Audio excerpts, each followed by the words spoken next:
Are the 61 points Kobe Bryant dropped on the Knicks at the Garden on Monday night a sign of things to come, even in Oklahoma City? From the Dodge Sports Desk, I'm Mike Sherman, and this is the NBA and OKC with Mike Baldwin. Mike, the league is buzzing about Kobe Bryant's 61 last night at the Garden. Chris Sheridan of ESPN went so far as to list the 5 reasons why Kobe did it. One of them, of course, is Andrew Bynum's out for extended time with a bad knee, and the Lakers needed that production. What's behind that explosion? Well, Kobe is one of the few guys in the league that he will take a lot of shots. Because when we asked people about Kevin Durant and having the great January and how he's second in the league only behind Dwayne Wade, he averaged more than Kobe. He averaged more than Dirk or anybody else in the league. Some people said, I don't know if Durant will ever get to where he'll shoot 30 times a game because he has good teammates. He's not the selfish kind of guy. Well, Kobe, when they have an injury, sometimes will say, they really need me. Hey, I'll put up 30, 35 shots because we saw it with the 80-some a few years ago. So that's part of it is he's taking more shots, and he hit more than half. But sometimes when Kobe does it, it's not like he's going 20 out of 25 from the field. He's getting to the line a lot. He's taking a lot of shots. And when they have injuries like that, he feels it. And by the way, he broke Michael Jordan's record for the most points ever in the Madison Square Garden against the Knicks. So Kobe, there's a reason why he was the MVP last year when he really wants to put the scoring on his shoulders. He can have a monster game like he did. Is it fair? A lot of people read this and say, well, here's selfish Kobe again, and he's trying to put on a big show on Broadway, and Spike Lee is woofing on him from the Nicholson seat. So, and they talk about it as if that 61 was sort of a signal. But don't the Lakers need him right now to be old Kobe? Yeah, and because Saul, he had a monster game too. It wasn't like Kobe was the only guy shooting. Those are the two guys they're going to need to try to hold on to that number 1 seed. If Bynum is out, maybe for the rest of the regular season. They've got a 4 or 5 game lead. They're the best team in the West, but as we saw last year, without Bynum, they're not as good. Kobe's just doing what superstars do sometimes. I'll still find a way to win games, and if that means me scoring, shooting more, I'll do it. Speaking of the Nicholson seats, the original Nicholson seats are now at the Staples Center, where a week from today, the Thunder will be to play the Lakers. Should we pencil Kobe in for like half 100 right now? Well, let's see what the score is. If they get like a 20, 30-point lead, it'll be like LeBron was up in Cleveland when they beat him 40 right before Thanksgiving. He won't even play the fourth quarter and his numbers will go down. But they're struggling defensively. There's no doubt about it. I mean, when Kevin Martin goes off for 37, Eric Gordon goes off for 41. Let's just go down the list of all these other guys that are decent players, but they're not in the All-Star game. They're not the MVP from last year. I mean, if Kobe wants to 30, 35 shots against the Thunder, there's no doubt he could score 50-plus. That is the big thing with the Thunder right now. They talk defense, they preach defense, but they're just not executing. And with Desmond Mason out, they're 0-9 without him. I mean, we're going to find out a lot about this basketball team because they can score. They showed that when the young kids scored 95 in the loss to Sacramento on Sunday. They can have enough offense, but can they get enough defense to continue some of this momentum, especially as we're going to talk about later, a tougher schedule? Before we talk about that, February 24th is when the Kobe Bryant show pulls into the Ford Center.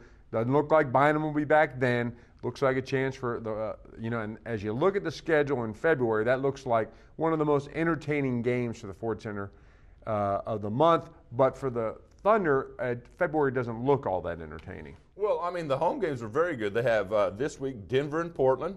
Then it's the Hornets come to town with Chris Paul. Then it's Kobe and the Lakers. I mean, the home schedule is very favorable for the fans to see some marquee players. But what you're alluding to, it may be a lot of losses. Out of the 12 games, they're playing basically the entire group of teams that are fighting for the Western Conference playoffs.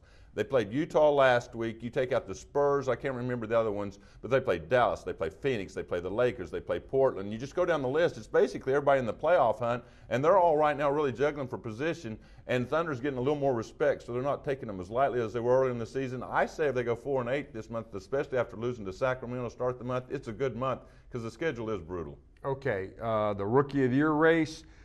Interest in that's piped up around here because of Russell Westbrook's play, especially in the month of January. He was the Rookie of the Month in December. And really, when you look at his January, it's even a little better than that, although we haven't heard who will be the Rookie of the Month. No, it came out yesterday, Eric Gordon. Eric Gordon. Okay, I'm sorry. Eric Gordon is. And that makes sense. He's one of those guys. He's averaged like 25 a game for the Clippers when they needed him because of all their injuries they had. He had his opportunity, took advantage of it. The 41 he put up against the Thunder, he wasn't averaging that much against everybody else, but he had a really good month. He deserved the award. Okay, but is Westbrook in the Rookie of the Year conversation? O.J. Mayo scores more. the great Derrick Rose, #1 draft pick of the Chicago Bulls. He's real good at assists. He passes more and scores more. Both of those right now, they play more than Westbrook, although that's changing.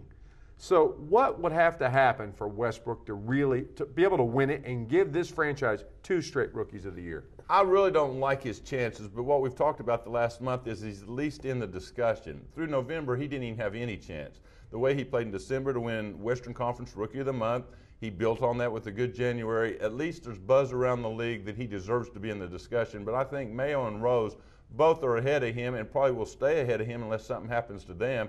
But what he really needs to do is just be a little more consistent. His assist-to-turnover ratio, he has the most turnovers of any rookie in the league. I mean, that's his bugaboo right now, and that's the one thing that people don't like about him is for all his dunks, for all his steals, for all the highlight plays, for all the promise that he's going to be a good player for this franchise for years to come, he still makes critical mistakes at critical times, has more turnovers than these guys that are even playing more minutes, that have the ball in their hands. I mean, they're point guards, they're outside on the perimeter, and he has more. That's his biggest bugaboo right now.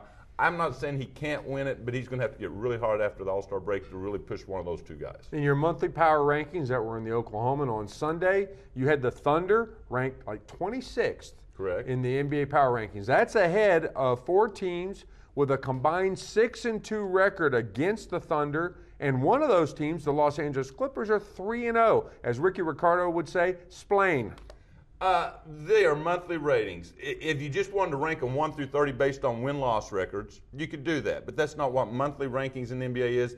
Is it based on win-loss records cumulatively for the whole season? No question. I mean, you're not going to put all of a sudden some team that's 10-0 like the Timberwolves were a few weeks all the way up to #1. They don't deserve it. But it's really how you did that last month is how it juggles a little bit. The Clippers won 2 games for the entire month. The Thunder went 7-7. The head-to-head meetings, it doesn't look good, but they're beating a lot of the same teams that the Clippers are losing to.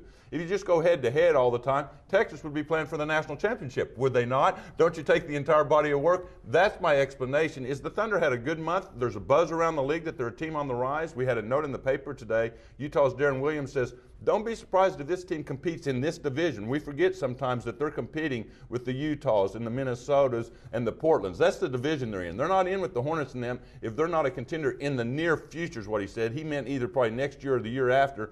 A lot of people are really impressed with the progress they made. They know they got a long ways to go, but they played so much better in January. There are buzz around the league right now that the Thunder are a lot of people. One guy ran into an NBA scout. He says, they're one of my favorite teams now. They play hard. They play with energy. They don't just mail it in. Every night you know what you're going to see. So part of that was they've jumped 3 or 4 spots after having the worst record. They don't have the worst record anymore in the league, and they had a good month of January.